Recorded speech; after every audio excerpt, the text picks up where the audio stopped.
Hakeem Femi Gbajabiamila.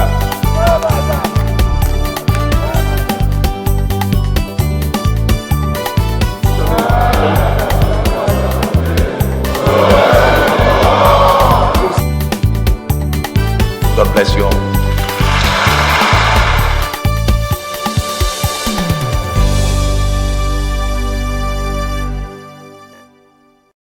This ninth House of Representatives will respond to the audacity of their evil. House of Representatives resumes plenary and promises to deploy legislative tools in surmounting insecurity in the country. 5 different people to these 2 courts to investigate without the custom knowing. And lawmakers engage the Nigerian customs on efficient service delivery at the nation's ports. A warm welcome to House Ticket, a program that educates you on the workings of the legislative arm of government in Nigeria. In our lineup, Speaker of the House Femi Gbajabiamila has advocated for more efforts in articulating political, economic, military and policing strategy to address emerging security threats in the country. This is part of the call he made when the House of Representatives resumed plenary after 8 weeks of recess. Lawmakers immediately went to work and legislated on several issues in the polity. Separationist activities were frowned at amongst other emerging threats. Let's start the program in full after this short timeout. We set our minds right, embrace each other in love and brotherhood. We will come through these troubling times. We will survive, we will recover, and then we will thrive. One nation under God, free, peaceful, and prosperous.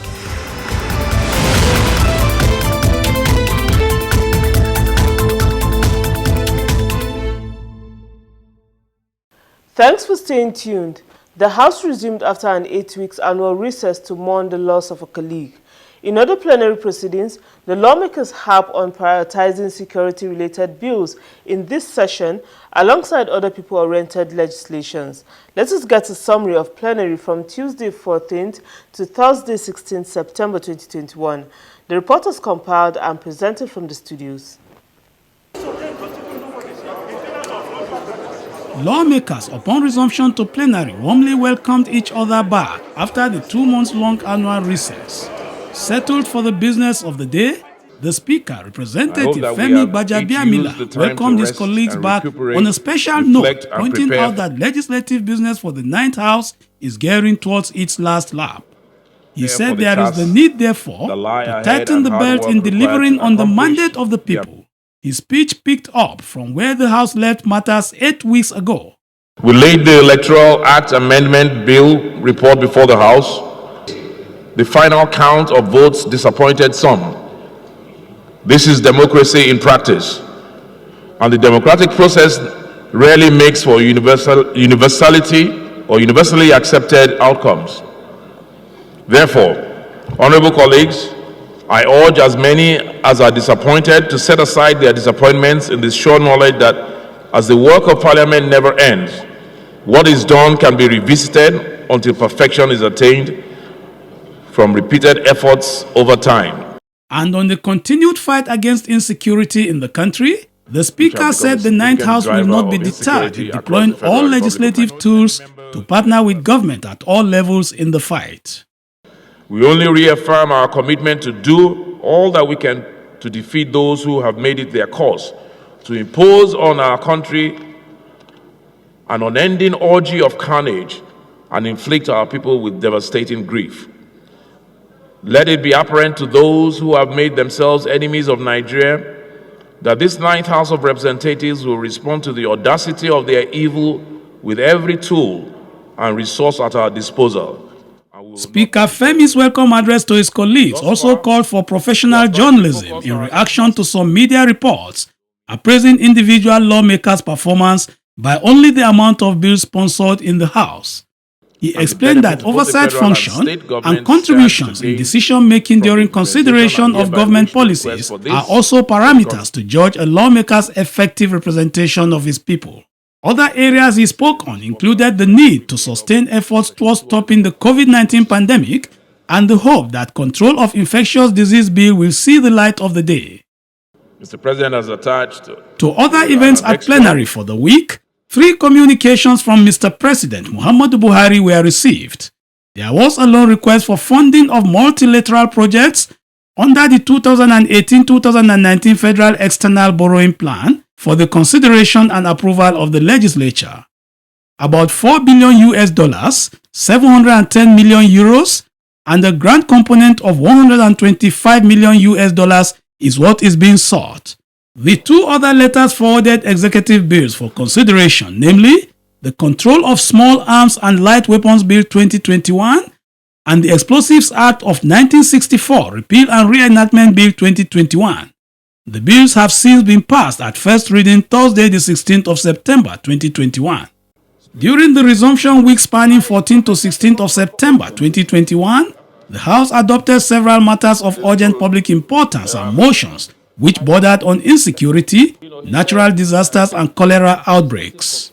The matter of urgent public importance by lawmaker Yusuf Gagdi, Wednesday the 15th of September 2021, was titled The Incessant and Barbaric Killings in Plateau State. We have lost a colleague from Jos North Basa where they have insecurity problem and where they should have representation on this floor of the House to speak for them. The people are confused and Plateau people will not want to be underrepresented on this floor of the House, so that the attention of Independent National Electoral Commission will be called to ensure that the people of Jos North Basa have representation here. The House, in its resolutions amongst others, commended the governor of Plateau State for taking active steps that prevented the escalation of the reprisal attacks that was imminent following killings and impute of the security operatives in that regard. Lawmaker Nicholas Osai, his motion on insecurity was titled Alleged Invasion and Attacks by Suspected Herdsmen in Obiaruku Communities in Delta State. Now, at the moment, people of the affected communities can no longer go to farm as usual and have to pay vigilante groups to escort them to farm on specific announced date. One of the prayers adopted by the House urged the federal government to mobilize security personnel to dislodge the invading suspected herdsmen in Obiaruku communities and intensify efforts at ensuring that peace is restored to the communities. Say aye. Those against, please say nay. Ayes have it. On flood and cholera outbreaks, Representative Abubakar Hassan Fulata sponsored a motion on the need to mitigate the ravaging floods and cholera outbreak in Kirikasama, Guri, and Birniwa Federal Constituency of Jigawa State. Over 200 people, mostly children and elderly, have died due to collapse of buildings and cholera as a result of the flooding. The situation has left the people of the affected communities in their states as they are exposed and vulnerable to the elements and diseases which the General Hospital in Guri town have been cut off after heavy rainfall. And as a result, residents have been denied access to healthcare services. The House adopted a prayer urging the Ecological Fund Office to take measures towards finding lasting solutions to forestall future occurrences of the disaster, among other prayers. Similar motions on flood and cholera outbreaks brought up by individual lawmakers were consolidated and referred to the relevant committees of the House for prompt legislative actions. Still on motions, Thursday the 16th of September 2021, the lawmakers considered the appointment of the chairman and secretary of the Federal Character Commission and other agencies sponsored by lawmaker Unyime Udem. Cognizant that the current chairman of the commission and the reappointed secretary are from the same zone. Also cognizant that the chief commissioner of the Public Complaints Commission and secretary of the commission are from the same part of the country. That the principle of federal character as contained in the act governing the commission to the effect that leadership positions must be equally distributed between zones. As a resolution on the motion, the House urged the federal government to comply with the principles of federal character in the appointments of chairmen and secretaries in all its agencies. The Committee on Federal Character has been mandated to ensure compliance with the resolutions adopted. Those in support of the motion as amended, please say aye. Those against, please say nay. Ayes have it. Meanwhile, The House at plenary of Tuesday, the 14th of September 2021, adjourned after a brief sitting to honor their colleague, late Representative Omolafe Isaac Adebayo, who passed away during the recess. Until his death, he represented Akure North and Akure South Federal Constituency of Ondo State. As we go to bury our brother, may he be well with every soul that are going. In other developments, a new lawmaker took the oath of office and allegiance to the House of Representatives Wednesday, the 15th of September 2021. That I will be faithful. Representing Lere Federal Constituency of Kaduna State, lawmaker Ahmad Munir won elections under the APC party following the passing away of Representative Suleiman Aliu Lere in April 2021. And on defections, Representative Chizon Promise Dike of Rivers State notified the House of his change of party from PDP to the APC on Thursday, the 16th of September 2021. I say I'm finally home.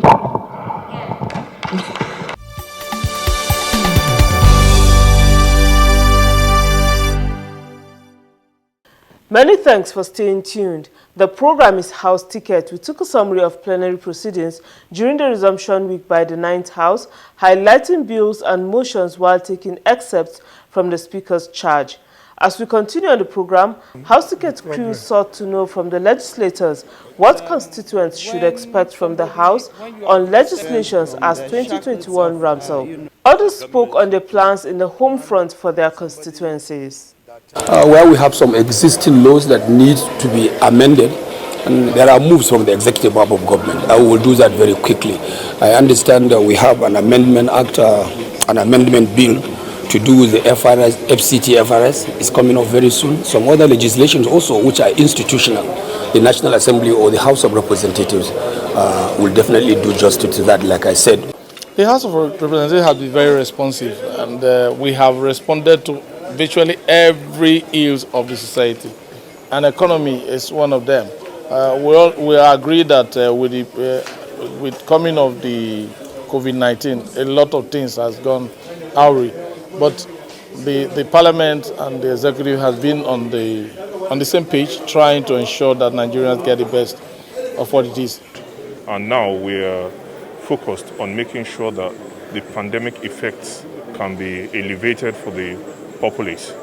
The National Assembly, 9th Assembly will be focused on making sure that there are economic palliatives for the less privileged and all those that the pandemic has affected.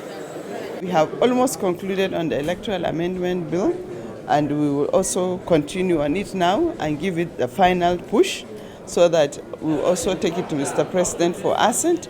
Robust legislation, arguing, rising up, speaking for the Nigerian people, and ensuring the speedy passage of the 2021 appropriation bill, 2022 appropriation bill. Lawmakers also shared their thoughts on insecurity in the country and the momentum so far in the fight against criminality by the government. They advocated for more support from the people to the government, as security of all is a shared responsibility. Whether you like it or not, they've done quite remarkably well over a few weeks now. You see the bandits surrendering to them. You see a lot of them asking for amnesty.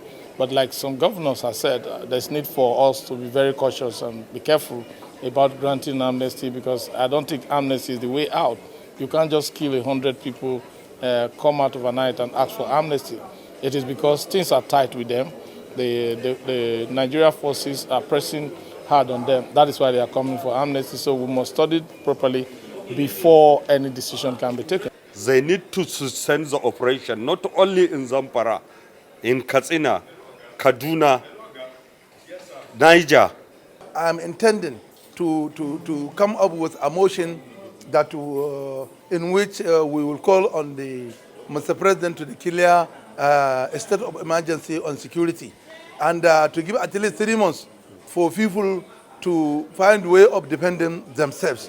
But to God in his own wisdom, he has given a wisdom to some of our leaders, which they have started, and that one will work. Certainly it is going to work.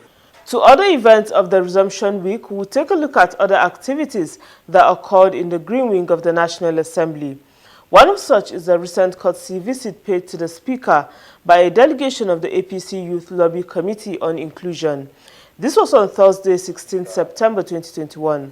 The committee was led by its leader, the Senior Special Assistant to the President on National Social Investment Program, and who is also caretaker, National Youth Leader of the APC party. The group called for a clear demonstration by the ruling party, APC, to include the young people in governance. The committee applauded the Speaker of the House of Representatives for youth inclusion in his political appointees. We want you to be the voice, the ambassador, the advocate of young people wherever you find yourself. There has to be a leadership recruitment model.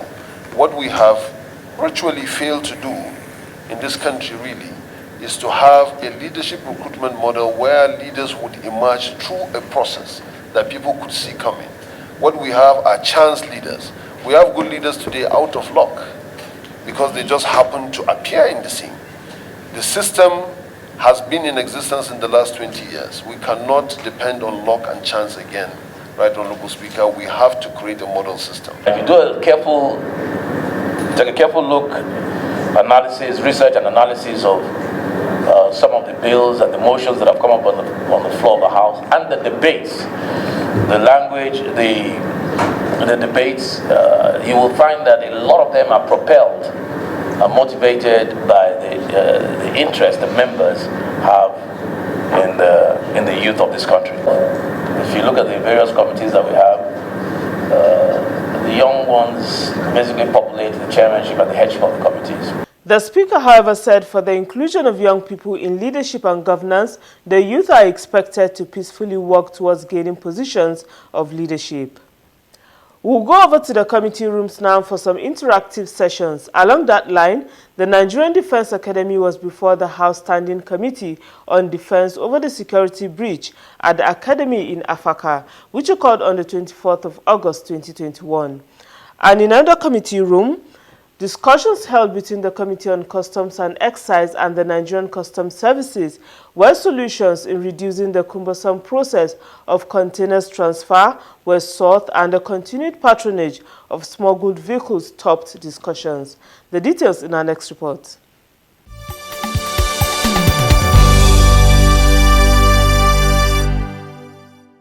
The House Standing Committee on Defense received a report from the Nigerian Defense Academy, NDA Afaka, on the attack on its Afaka campus on August 24, 2021 by armed bandits.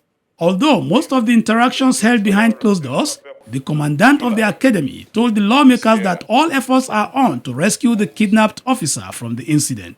You got a baptism of fire because it resumed July 9th.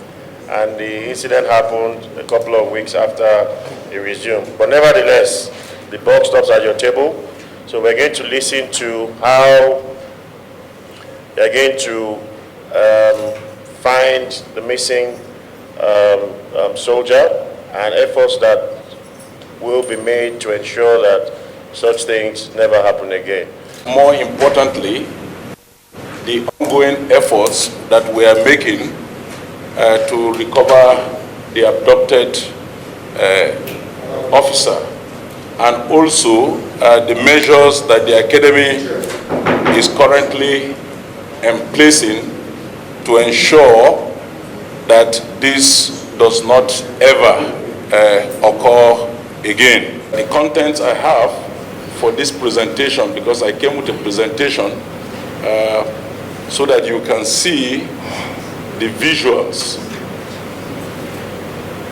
but you all know this is classified, so the press, I'm sure you appreciate this. As it were, the kidnapped officer, Major Datong, has been rescued. For the interactive meeting of the Committee on Customs and Excise, presided over by the chairman, Representative Leke Abejide, the lawmakers are looking into repealing some provisions of the Customs and Excise Management Act to address the problems in transfer of containers of goods that come into the country. 6 cargo transfer stages are in contention among the stakeholders as the committee proposed a less cumbersome process. The lawmakers are proposing 3 stages for the transfer of containers, which are controller, DC revenue and exit. The lawmakers' concerns are on the need to make the Nigerian port competitive and effective as seen in other climes. Don't trust your officers, that's what you are saying. It's not, no. So then if you have, for instance, I'm coming, sir. When it left the point of origin to your place, Okay. you understand, when it came into Nigeria, you understand, if it's going to be cleared in Tinkan or Apapa, I don't have a problem doing this process. Okay. But you know you have somewhere that is going to be destined, so it will arrive there as a final, and you are going to have all these officers doing what has been done in Apapa.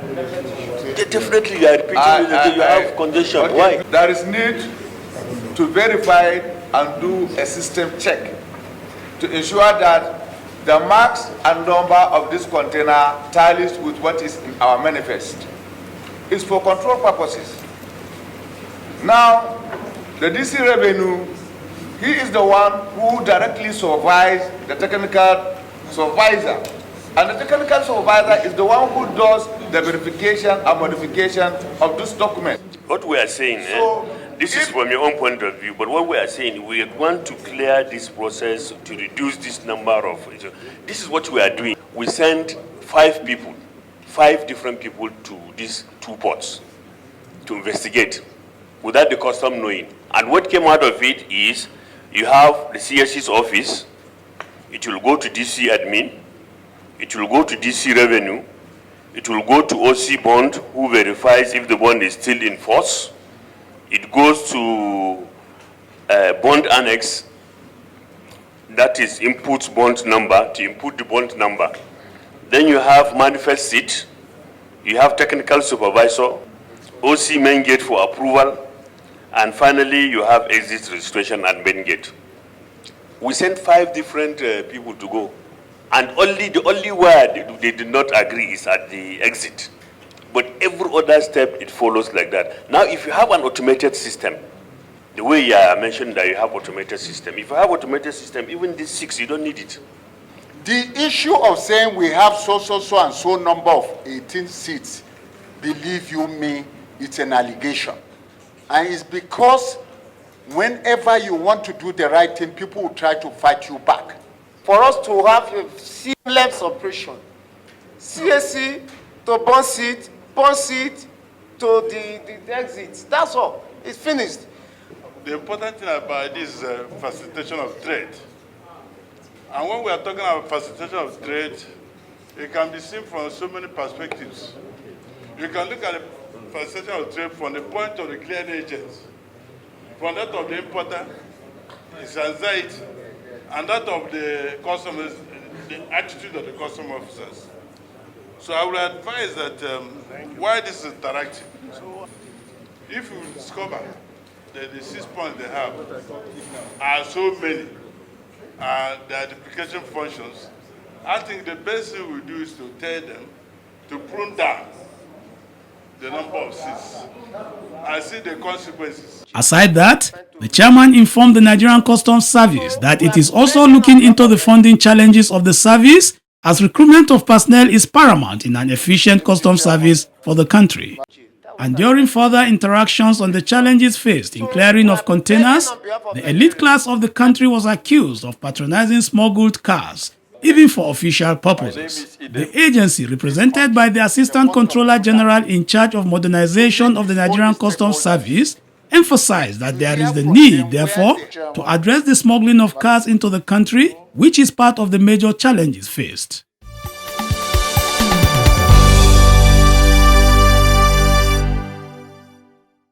That's the much we can take on this package. Here's hoping you've been educated on the workings of the legislative arm of government in the Green Wing of the National Assembly of Nigeria. Thanks for watching, and remember that you can follow House Ticket on our social media handles shown on your screen. Do stay safe and see you again next time.